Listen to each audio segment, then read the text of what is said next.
Geedka bunka ah waa geedkooda hor lagu diyaariyo goobta xanaanada ah.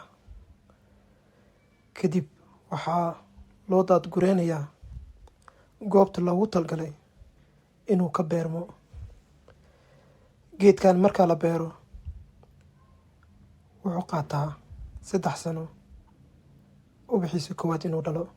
Wuxuu u kala baxaa Indiana iyo Arabic coffee. Geedka bunka ah ayaa ah geedaha caalamka intiisa badan nacfiga ay ka helaan.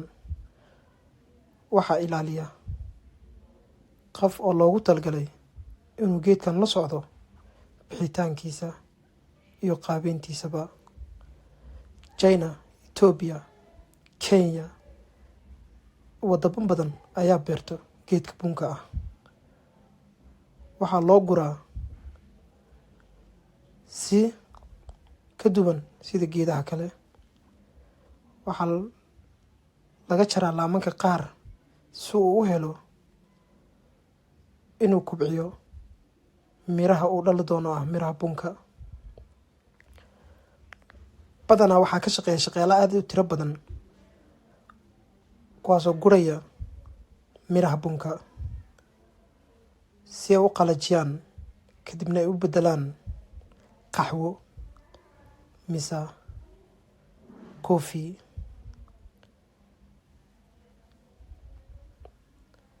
Dadka gura ayaa ah dad xirfadiisa aad u yaqaana, oo geedka ayaa kadib loo qaadaa warshadaha sida miraha ay ugu bedelaan daqiiq kadib noqonaysa qaxwo.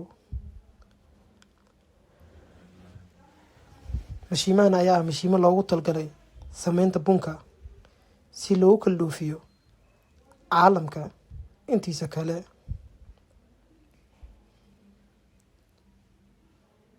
Daqiiqda ayaa lagu shubaa meel kasii kala bixinayso xashka iyo bududa.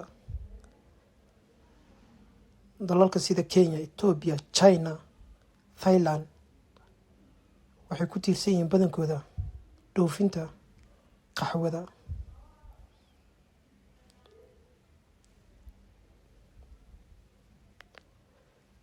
Waa geedaha dalalka ka baxaan ay ka caawiyaan in GDP dalka kor u kordho. Bunka sida caleenta oo kale iyo geedo badan nacfi u leh caalamka intiisa kale.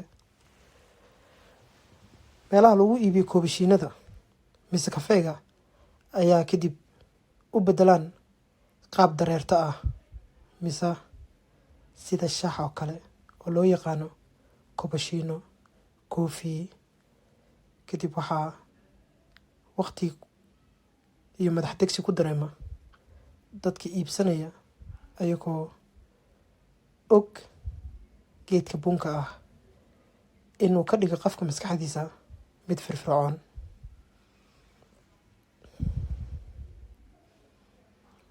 Waqtiyaasha bareega ayaa dadka cabaan qaxwaha si daalkii iyo jahwareerkii shaqada maskaxda uga xasiliyaan.